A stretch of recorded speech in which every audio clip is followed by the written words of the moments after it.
What's up, everybody? It's Corey, host of the Grease Pole Podcast, back with the most recent edition of the weekly performance tiers. Not exactly one that I wanted to get into this way, considering it was Dallas Week Part 2.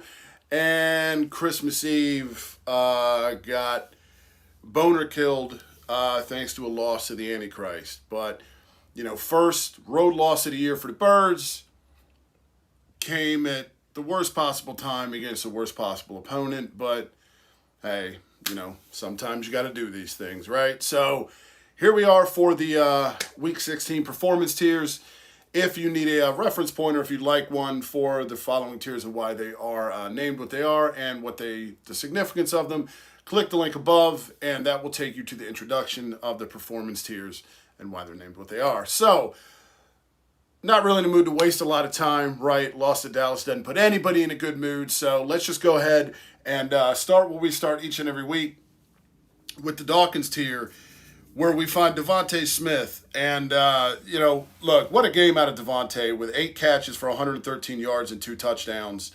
Those 2 scores came on 3rd and 4th down, and he doesn't get the mainstream love that A.J. Brown does, but dude's clutch. He constantly came up with big play. And, big play after big play in big play spots. And he went up to high point the ball multiple times.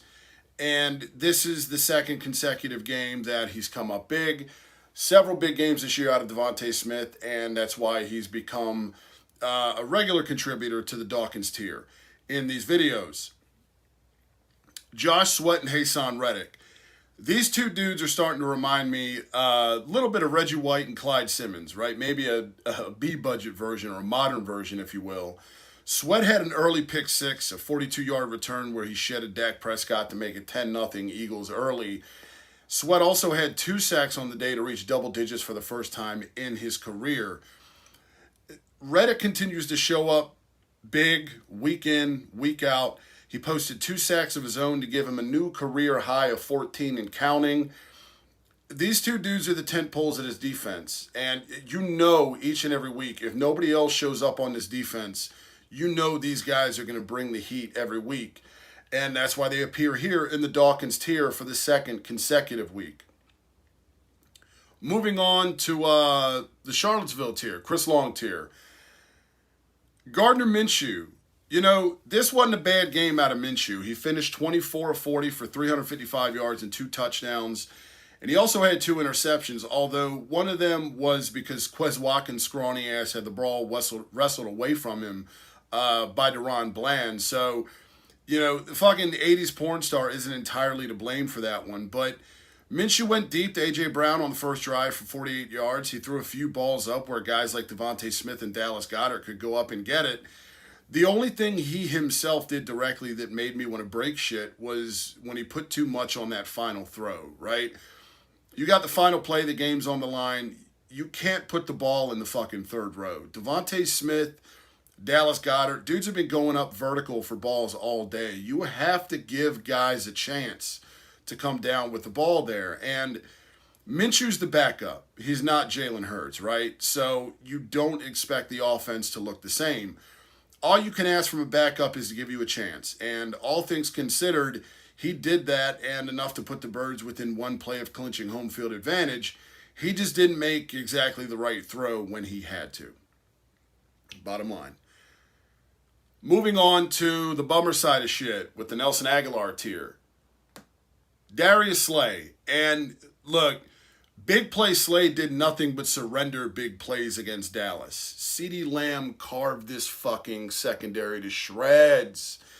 And now Avonte Maddox leaving the game due to injury in the first half and giving way to fucking useless Josiah Scott didn't help matters, but Slay's the Pro Bowl veteran here, right? And you can't talk all that shit and then let a dude that's essentially come off the streets in T.Y. Hilton fucking gash you for a 52-yard reception. Then you had the illegal contact call on Slay against Hilton that led, that extended a Dallas drive that ultimately led them to taking a 14-0 lead. It was Deion Sanders that said, big-time players make big-time plays in big-time games. You can't call if you're going to shit all over yourself in the biggest game of the year to this point. Bottom line. And love Darius Slay, but that's why he makes an appearance this week in the Aguilar tier. Moving on to the cheeks of the cheeks, the worst tier each and every week, the Chip Kelly tier, with Miles Sanders. And I hate to do this to my guy here, but his second fumble of the season in as many weeks came at a horrible point in the game, down late in the fourth quarter. But I want to look at something here because he's had his issues with fumbles in previous years. But this year he only fumbled twice. The Chicago game and now this game in Dallas the last 2 weeks. And we've said that Sanders is most effective when he's consistently involved in the offense. We've been preaching that on the pod for years. And if you look at his stat line, he had 21 carries on the day, but toward the end of the game, even when up, Sirianni and Shane Steichen seemed to not give a shit about keeping Dak Prescott and the Cowboys offense on the sideline, and they would have rather just aired it out with a backup. Both of these fumbles from Sanders came during periods of the game where he kind of began to collect cobwebs a little bit. And look, I'm not making excuses for him. Ultimately, you've got to hold on to the fucking ball. But he's not one of these guys. He's not a Derrick Henry. He's not somebody you can just randomly dial up to bail you out. He's a volume rusher. And this offense is still, even with A.J. Brown, even with Devontae Smith, even with all the weapons on the perimeter, this offense is still most effective when the running game is firing on all cylinders.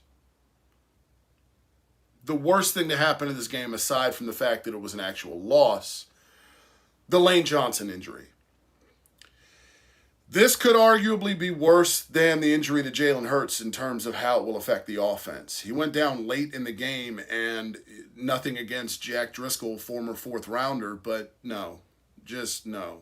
All right. And, the O-line is what makes this offense flow. You can say that about any offense. But losing a guy like Lane Johnson is fucking devastating. And this is a guy that went 2 years without allowing a single sack. It's an abdominal tear. He's done for the rest of the regular season, but he hopes to return for the playoffs. And this is where that first round bye now becomes crucial. Russ versus rest, whatever, that debate, but now it's a must because you have to give a guy like Lane that extra week to heal. And he's a guy that if it comes down to pain tolerance, will do every fucking thing he can to be out there for the team. We've seen it before with him. So that injury is among the worst things that could possibly happen. You lose Hurts 1 week, you lose Lane Johnson the next.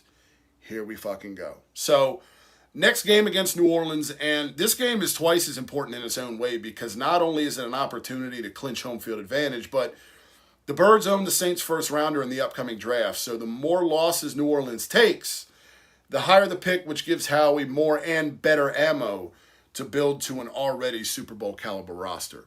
Bottom line. So it's not a sexy matchup. It's not Dallas. It's not the Giants in Week 18. It's not a division game, but equally as crucial in its own way. So wins still necessary to clinch that home field advantage. You want that extra week to get guys healthy. Is Jalen Hurts going to start? More than likely Gardner Minshew, and then you'll see Hurts Week 18 if necessary against the Giants. So we'll see what happens. Be that as it may, always sucks to lose to fucking Dallas. That is indisputable if you're an Eagles fan. If you're a real Eagles fan, it fucking blows, and it doesn't start your Christmas off the right way. So there it is. New year, hopefully, we'll be kind to the Birds. So hit that subscribe button if you like the content. Draft is around the way. We've already started doing simulators and prepping for draft stuff. A lot of that to come, plus the playoff push. Hit the subscribe button to be a part of it.